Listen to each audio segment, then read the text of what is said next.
So hey guys, welcome to Dipanwita's world. তো সকালবেলা ঘুম থেকে উঠে আমি চলে যাই ধুতরা ফুল গাছটার দিকে। তাকে দেখি গাছটায় বেশ কয়েকটা ধুতরা ফুল ফুটেছে। তারপর হাঁটতে হাঁটতে চলে যাই বাড়ির সামনে গিয়ে দেখি মহারাজা গোলু বেশ আরাম করে রোদ পোহাচ্ছে। তাকে কিছুক্ষণ আদর টাদর করে তারপর ঘরে চলে আসি। ঘরে এসে দেখি মহারানী নারাজ। তাকে কিছুক্ষণ কোলে নিয়ে কান্নাকাটি থামিয়ে তারপর পড়তে বসি।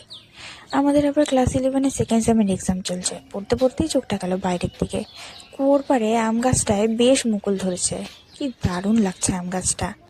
আজকে শনিবার, তাই আমাদের বাড়িতে নিরামিষ খাওয়া হয়। যদিও আমি আজকের দিনটা স্কিপই করেছিলাম। যাই হোক, মা বাবা তো নিরামিষ খাবে, তাই মা ধোয়া কাচা করছিল আর আমি এদিকে বেগুনটা কাটতে বসি। বেগুনটা অলরেডি আমার কাটা শেষ। এবার আমি বেগুনটা ভাজতে বসিয়ে দিই। খুব তাড়াতাড়ি বেগুনটা ভাজা হয়ে যায়, কারণ বেগুনগুলো এখন শীতের তো খুবই ভালো। খাওয়া দাওয়া করে বাড়ির সামনে মাঠে যাই। মাঠে গিয়ে কাকু আর বান্ধবীর সাথে কিছুক্ষণ গল্প করি। এদিকে কাকুর আবার বাড়ি বানানোর কাজ চলছে। বাড়ি এসে আমি বরফ দিয়ে আবার মুখটা স্পেশাল আমি করে নিই। তারপর দুধ দিয়ে মুখটা ভালো করে ক্লিনস করে নিই। দুধ আমাদের মুখটাকে সফট করে আর ব্রাইটেন করে আর হেলদিও রাখে দুধ। এসব তো আমরা সবাই জানি, ছাড়ো। তারপর আমি এসব কর্মকাণ্ড আমার শেষ করে আমি আমার ছোট্ট বাগানটায় চলে যাই।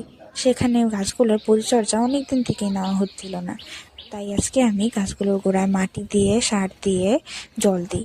গাছগুলো কি প্রাণবন্ত লাগছে। আর এটা ছোট্ট একটা গাছ, যদিও বড় হচ্ছে এখন।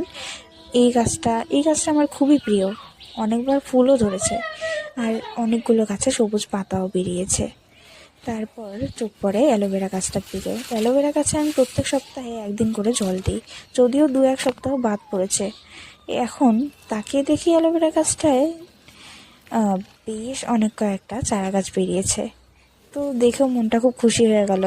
অনেকদিন ধরে গাছগুলোর দিকে চোখ পড়ে না, তো আজকে গাছগুলোকে দেখি না, খুব একটা ক্ষতি গাছগুলোর হয়নি। তারপর দুপুরবেলা খাওয়া দাওয়া শেষ করে বিকেলবেলা যাই একটু হাঁটতে পুকুর পাড়ের দিকে। কি দারুণ লাগছে এই বিকেলটা। চারিদিক সবুজ প্রাণবন্ত, মাঠে মাঠে ফসলের সমারোহ। তো আমার তো এরকম দুপুরবেলা বিকেলবেলার দিকে বেরিয়ে একটু হাঁটতে পুকুর ধারে বেশ ভালো লাগে। খুব দারুণ হাওয়াও দিচ্ছিল। তো টাটা।